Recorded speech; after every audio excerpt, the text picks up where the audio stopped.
Hi friends, welcome to Madras Virunthu.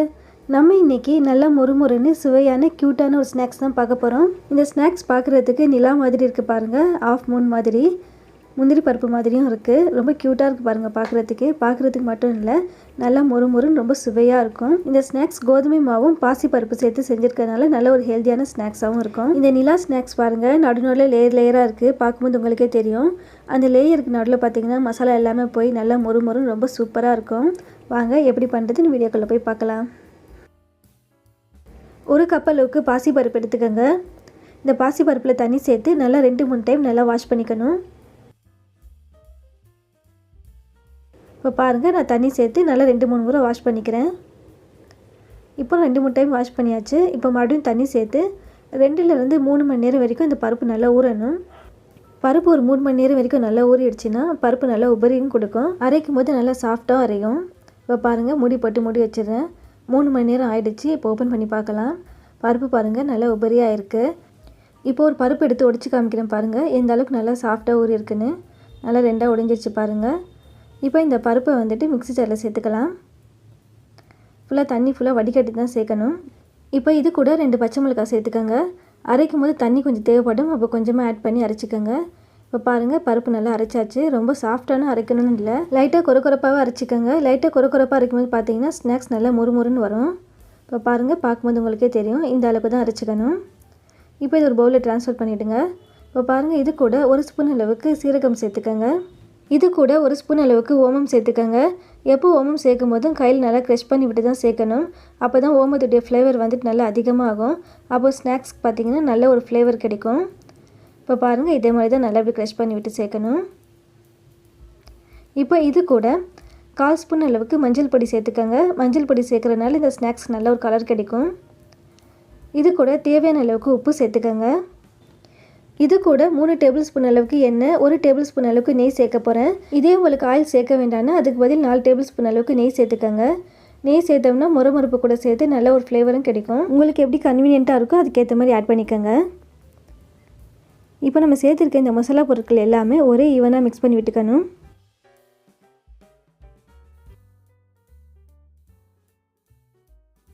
இப்போ பாருங்கள், சரி சமமாக நல்லா மிக்ஸ் பண்ணியாச்சு. இப்போ இது கூட கோதுமை மாவு சேர்த்துக்கலாம். தண்ணி சேர்க்காம தான் மாவு பிணையணும். ஏன்னா சிறுபருப்பில் லைட்டாக கொஞ்சம் தண்ணி ஆட் பண்ணி தான் அரைச்சிருப்போம். ஸோ தண்ணி சேர்க்காதீங்க. எனக்கு 1 கப் சிறுபருப்புக்கு 3 கப் அளவுக்கு கோதுமை மாவு தேவைப்பட்டுச்சு. சில பேர் பார்த்திங்கன்னா பருப்பில் கொஞ்சம் அதிகமாக தண்ணி சேர்த்து அரைப்பாங்க. அதனால பார்த்திங்கன்னா கோதுமை மாவு அதிகமாக சேர்க்க வேண்டியதாக இருக்கும். பருப்பு அரைக்கும் போது கொஞ்சமாக தண்ணி சேர்த்து ஒரு கெட்டியான பதத்துக்கு பருப்பு அரைச்சிட்டிங்கன்னா கோதுமை மாவு அளவு கொஞ்சம் குறைவாக தேவைப்படும். இந்த ஸ்நாக்ஸ் மாவுடைய பதம் பார்த்திங்கன்னா சப்பாத்தி மாவு பதத்துக்கு இருக்கணும். ஸோ அதுக்கேற்ற மாதிரி கரெக்டாக மாவு ஆட் பண்ணிக்கோங்க.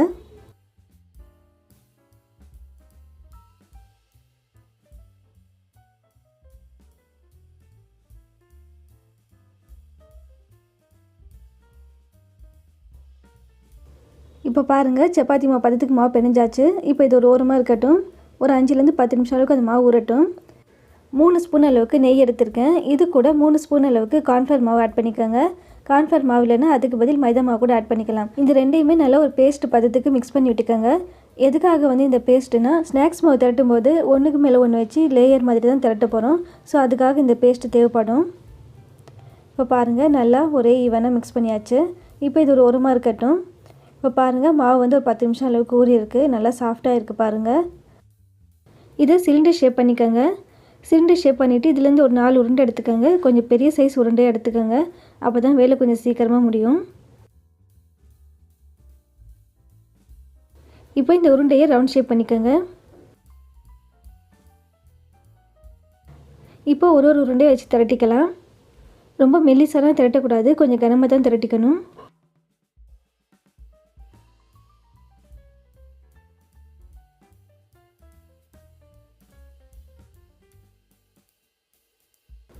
இந்த அளவுக்கு கனமாக திரட்டிக்கங்க. இதே மாதிரி மீதம் இருக்க 4 உருண்டையும் திரட்டிக்கலாம். இப்போ பாருங்கள், 4 உருண்டையும் திரட்டியாச்சு. இப்போ இதில் நம்ம மிக்ஸ் பண்ணி வச்சுருக்க இந்த பேஸ்ட் ஆட் பண்ணிக்கலாம். எல்லா இடத்துலையும் சமமாக படுற மாதிரி அப்ளை பண்ணிக்கோங்க. இப்போ பாருங்கள், ஃபுல்லாக அப்ளை பண்ணியாச்சு. இதே மாதிரி தான் திரட்டின எல்லா மாவுலையும் அப்ளை பண்ணிக்கணும். இப்போ லாஸ்ட்டாக திரட்டின மாவு மேலே எடுத்து வச்சுட்டு லைட்டாக ப்ரெஷர் கொடுத்துக்கோங்க. இதை போல் லைட்டாக அழுத்திக்கணும். மாவு ரொம்ப மெல்லிசாக திரட்டாமல் கொஞ்சம் கனமாக திரட்டிக்கோங்க.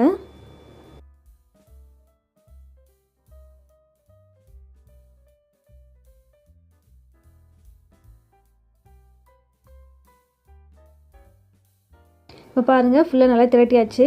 இப்போ அந்த அழகான அரை நிலா ஷேப் கட் பண்ணிக்கலாம். இப்போ பாருங்கள் நான் குக்கி கட்டர் வச்சுருக்கேன். இன்னொன்று வந்து மருந்து பாட்டில் மூடி வச்சுருக்கேன். இப்போ நான் வந்து குக்கி கட்டரில் வந்து கட் பண்ண போகிறதில்ல, மருந்து பாட்டில் மூடியில் தான் கட் பண்ண போகிறேன். மருந்து பாட்டில் மூடி பார்த்திங்கன்னா நெய்ஃப் மாதிரி கொஞ்சம் ஷார்ப்பாக இருக்கும். நம்ம திரட்டியிருக்க மாவு பார்த்திங்கன்னா ஒன்றுக்கு மேலே ஒன்று லேயராக வச்சு திரட்டியிருக்கோம். இதனால் பார்த்திங்கன்னா குக்கி கட்டர் இல்லைனா வேறு ஏதாவது மூடியில் நீங்கள் கட் பண்ணிங்கன்னா எண்ணெயில் போடும்போது தனித்தனியாக பிரிஞ்சிடும். இதை போல் ஷார்ப்பான ஒரு மூடியில் கட் பண்ணிங்கன்னா எண்ணெயில் போடும்போது லேயர் தனித்தனியாக பிரியாமல் எப்படி போடுறோமோ அதே மாதிரியே இருக்கும்.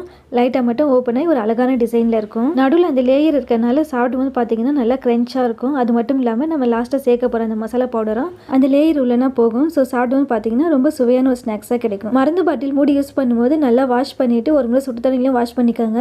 அப்போ தான் அந்த மருந்துடைய ஸ்மெல் எதுவும் இருக்காது. இதே இந்த மாவு வந்து லேயராக இல்லாமல் சிங்கிள் மாவில் கட் பண்ணுறதா இருந்தால் நீங்கள் வந்துட்டு குக்கி கட்டர் இல்லைனா வேறு எந்த மூடியில் வேணால் கட் பண்ணலாம்.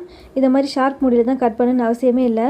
ஏன்னா நான் குக்கி கட்டர் வச்சு கட் பண்ணிவிட்டு எண்ணெயில் சேர்த்து பார்த்துட்டேன். எண்ணெயில் சேர்த்த உடனே எல்லா லேயரும் பிரிஞ்சு தனித்தனியாக போயிடுச்சு. அதுக்கப்புறமா தான் இந்த மெத்தடில் செஞ்சு பார்க்கும்போது பர்ஃபெக்டாக வந்துச்சு. அதனால தான் நான் உங்களுக்கு இந்த மெத்தடில் இப்போ செஞ்சு காமிச்சிருக்கேன். இப்போ பாருங்கள் பார்க்குறதுக்கு எவ்வளோ க்யூட்டாக வந்திருக்கு. நம்ம வந்துட்டு இதை போல் வந்து ஷேப் கொடுத்து கட் பண்ணதுக்கப்புறமா பார்த்திங்கன்னா இதை போல் வேஸ்டேஜ்னா இருக்கும் மாவு. அதில் மறுபடியும் அதே மாதிரி உருண்டை பிடிச்சி அதே மாதிரி மெத்தடில் தான் மறுபடியும் செய்யணும். இப்போ பாருங்கள் எல்லாத்துலேயுமே செஞ்சாச்சு.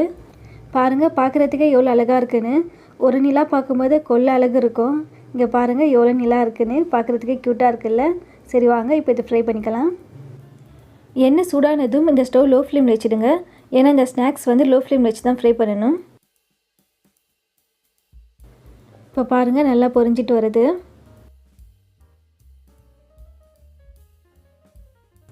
பார்க்கும்போது உங்களுக்கே தெரியும் அந்த லேயர் பாருங்கள் தனித்தனியாக பிரிஞ்சு போகாமல் ஒன்றா இருக்குது. நம்ம எப்படி வந்து ஷேப் கொடுத்து போட்டோமோ அதே மாதிரியே இருக்குது பாருங்கள். அந்த ஷார்ப்பான மூடியில் கட் பண்ணனால தான் அது பிரிஞ்சு போகாமல் இருக்குது. அதில் இருக்க லேயர் பாருங்கள் அழகாக தெரியுது. இப்போ பாருங்கள் எல்லாமே நல்லா ஃப்ரை ஆகிடுச்சு. இப்போ எண்ணெயிலேருந்து எல்லாமே எடுத்துடலாம்.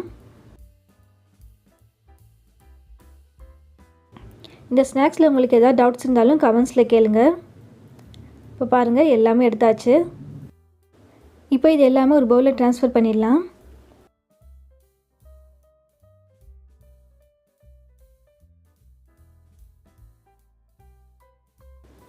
இப்போ இந்த ஸ்நாக்ஸுக்கு தேவையான மசாலா பொடி ரெடி பண்ணிக்கலாம். அரை ஸ்பூன் அளவுக்கு மிளகாய் பொடி சேர்த்துக்கோங்க. 1/4 ஸ்பூன் அளவுக்கு மிளகு பொடி சேர்த்துக்கோங்க. தேவையான அளவுக்கு உப்பு சேர்த்துக்கோங்க.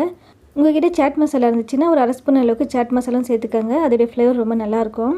இப்போ பாருங்கள் இந்த மசாலா எல்லாமே ஒரே ஈவனாக மிக்ஸ் பண்ணிவிட்டு சேர்த்துக்கலாம். இப்போ இந்த மசாலா பொடி ஸ்நாக்ஸில் எல்லா இடத்துலையும் படுற மாதிரி சமமாக மிக்ஸ் பண்ணிக்கோங்க.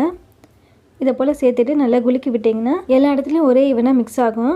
இப்போ பாருங்கள் ஸ்நாக்ஸ் ஃபுல்லாக வந்துட்டு அந்த மசாலா பொடி நல்லா மிக்ஸ் ஆகிடுச்சு. இப்போ ஒரு ஸ்நாக்ஸ் எடுத்து உடச்சி காமிக்கிறேன் பாருங்கள் எந்த அளவுக்கு நல்லா மொறுமொறுன்னு இருக்குன்னு. பார்த்திங்களா எந்த அளவுக்கு நல்லா மொறுமொறுன்னு வந்திருக்குன்னு. இந்த ஸ்நாக்ஸும் முறுக்கு சீடை மாதிரி தான்.